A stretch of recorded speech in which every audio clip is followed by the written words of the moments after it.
Welcome back to Hardware Unboxed. In today's video, we're having a bit of fun with a product that I bought off eBay using my own hard-earned cash. It's the lead up to Zen 2. This thing has been sitting on my desk for a few months, just tempting me to test it, and I finally got around to it this week, and there's a bit of a story to it. So back in May, a member of our wonderful Discord community for Patreon members messaged me asking to test an external laptop cooler.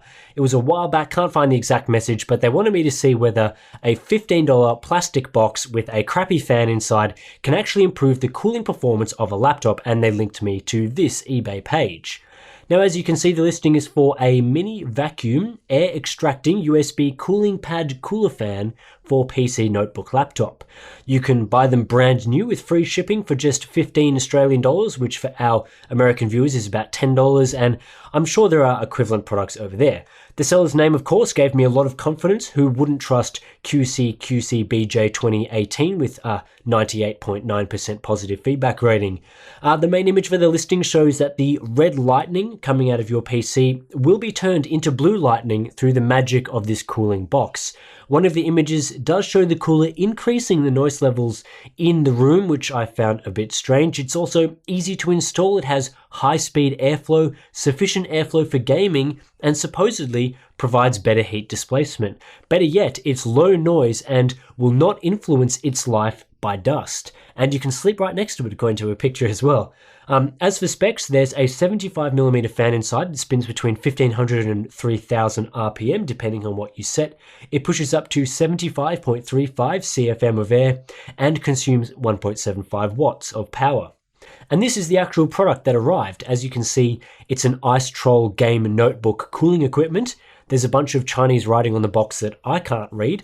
On the back is a breakdown of all the key points I've just been talking about, including the game radiation weapon and highlight mirror that it provides.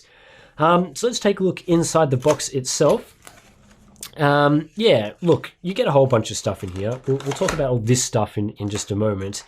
But this itself is the unit itself, I guess you'd have to say. It's really ugly, it's chunky, it's made of really crap plastic. We'll take a look at that more in just a moment. Then you also get these 3 blue rubbers, which I guess protect against cooler disease and also ensure no air leakage. There's also a USB power cable, a plastic attachment thingo, which I think is still in the box here, and a few bits and pieces, including a manual and some other stuff. So, yeah. Now let's talk a bit about installing this unit to a laptop. It was suggested to me that I should test this cooler with a thin and light machine that may have weak cooling that throttles the components.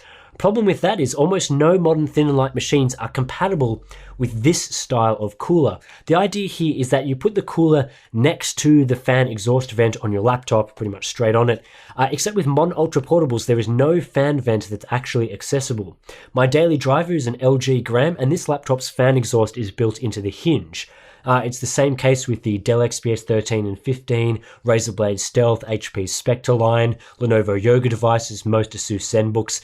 I mean, I really could go on here. The one exception I could find is the Lenovo ThinkPad X series, but it's a rare option among many with hinge vents. In any case, I don't have any thin laptops on hand that I can test with this sort of cooler. Hinge vents are also common for many gaming laptops. It's not as common, but it's still a widely used option. Razer's Blade line and Gigabyte's Aero 15 are 2 examples that rely on hinge ventilation. Of the laptops that don't exhaust air in this manner, usually there are multiple vents on the sides and rear of the body, so this cooler can only be applied to one vent. The laptop I use for testing is the MSI GE75, which has 4 vents, 2 on the rear and 1 on each side. The left-hand ports are for the CPU cooling fan, and the right-hand ports are for the GPU cooler, which operate independently and vary their output depending on how the components are used. I tried this cooler on all the vents, but I'll let you know which ones I used when I get to the testing results. The installation process for the cooler is a little strange. The flap that attaches to the cooler comes with adhesive, which you're supposed to stick to the underside of your laptop, but I'm not sure why you would do this. Surely you wouldn't want to keep the cooler permanently attached, especially as it's massive and ungainly. It seems like a very weird way to keep it secure. Anyway, I'm sure you're all itching to know whether this thing actually works. Well, let's work through the results, starting with some CPU testing in Handbrake. The basics to know here is that I attached the cooler to the left side vent, which exhausts air from the CPU side of the cooler. I then ran two configurations without the cooler, both the default auto fan mode for the laptop and a quiet mode, which would put the fans into the lowest speed MSI would allow. I then tested both of these modes also with the cooler, which itself was set to one of two modes, either the minimum fan speed or the maximum fan speed as set through the dial on the unit itself. I measured the CPU temperature, the noise output, and the average performance throughout the benchmark. Without the cooler, the CPU did run hot, reaching 90 degrees Celsius under load with the default fan speed, or 95C with the quiet fan speed. Noise levels were also quite high at 47.7 dBA for the default speed, which was 5 degrees cooler than the quieter 43 dBA fan mode. Performance in either of these modes was roughly the same, slightly faster with the louder fans, but not significantly so. Using the cooler wasn't really all that helpful. With fans set to the auto mode and the cooler set to its minimum fan speed, the best I was able to achieve was a 1 degree temperature reduction for a 1 dBA increase to noise. And then with fans set to maximum, a 3 degree reduction for a huge jump in noise output to 51.7 dBA. Performance in both situations was pretty much unchanged. It wasn't much better with the fan set to quiet. Using the cooler with the minimum fan speed reduced temperatures by 3 degrees, but resulted in a 3 dBA increase to noise. And then with fans set to maximum, the internal laptop fans were drowned out by the noisy cooler, which only improved temperatures by 5 degrees. The thing I noticed immediately about these results is that if you're after a quieter experience, this cooler really isn't providing it.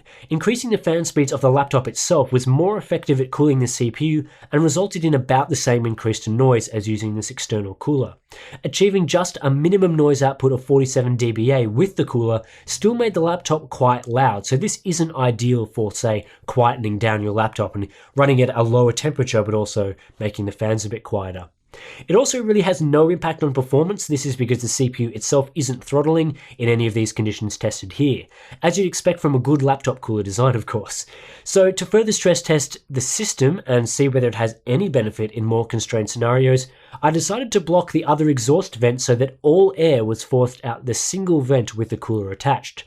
In this situation with fan speeds still set to auto, there was a 3 degree increase to temperatures but still no throttling. Using the external cooler with the fan speed set to maximum resulted in a 2 degree temperature reduction, which is pretty pathetic to be honest. There was also no change to performance. So I decided to stress the system out more and really get this thing throttling.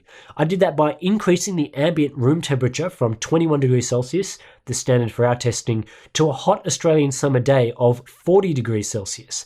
With one vent still blocked, the system did throttle under auto fan speeds. With the CPU cooking at 95 degrees Celsius, performance only dropped by 7%, but a drop is still a drop.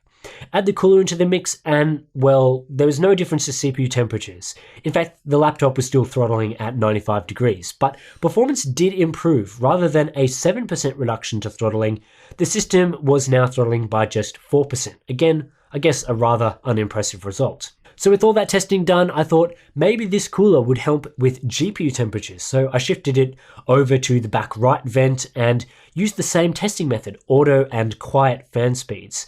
Under default conditions, the laptop was a bit louder with all fans running this time, and the difference in GPU temperatures was 4 degrees between auto and quiet fan speeds for the same in-game performance.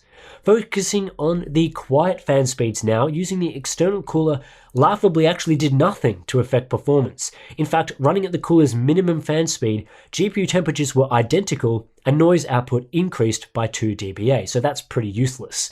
Cranking the fans up to maximum decreased the GPU temperature by a measly 1 degree, while increasing noise output significantly, all for no change in game performance. Hilariously, I discovered that rather than using the cooler for its intended purpose, if you use the cooler to raise the base of your laptop, GPU temperatures dropped by 3 degrees. So the cooler is more effective as a basic laptop stand than as an actual cooler, and I guess that just goes to show how rubbish this sort of product is. So after these results, I guess the question you have to ask is, why doesn't this product work? It seems like it does increase the airflow, the fans speed up like crazy, and appears to shoot out a fair bit more air through this vent than the laptop's vents itself. But why doesn't this have a meaningful impact to performance? Well, there are several possible explanations. One is that the additional air being sucked through the cooler isn't actually passing through the heatsink, so isn't impacting temperatures. This could be due to an imperfect seal between the cooler and laptop, or between the laptop's outer plastic and the internal heatsink, which would allow air to be drawn through other sources. The other explanation is simply down to what happens when you place two fans in series. Remember, in this system we also have a fan inside the laptop itself, pushing air through the heatsink, which then goes into the second external fan. In these scenarios, generally speaking, the airflow does not increase, but instead the pressure increases. If there's not much resistance in the system, the added pressure from the second fan won't improve cooling performance significantly. These systems tend to be a bit more complicated than that, so it's a very simplified explanation, but basically, placing another fan in series with an existing fan isn't necessarily going to improve performance unless there's an airflow resistance issue, which for this laptop, and presumably many others, isn't really the case. After all, gaming laptops these days tend to have optimized and well-designed interiors to squeeze as much cooling performance out of a small design as possible. So really, this sort of external cooling product is just a big load of crap. It really isn't worth the $15 that I paid for it. Definitely wouldn't recommend this to really anyone. If you do have a laptop that's running hot, one recommendation I often make is simply to raise the base slightly off your desk. This can lower the intake air resistance, but more importantly, can also lower the intake air temperature, as it isn't sucking air through a narrow channel under your laptop past a typically hot underside on its way to the fan. Laptop cooling pads work through a similar principle, but can add additional cooling due to parallel fans and the ability to directly cool the underside of your laptop where the heatsinks normally pass over. They're not a great option, but they're certainly much better than this sort of rubbish. So yeah, really, that's my thoughts on this laptop cooler thing. Really not sure what I'll do with it now. I certainly won't be using it to cool any laptops. Maybe I'll just point it at my face or something during the hot summer months here, or just throw it in the bin where this sort of thing really belongs. Subscribe for more content, consider supporting us on Patreon, and I'll catch you in the next one.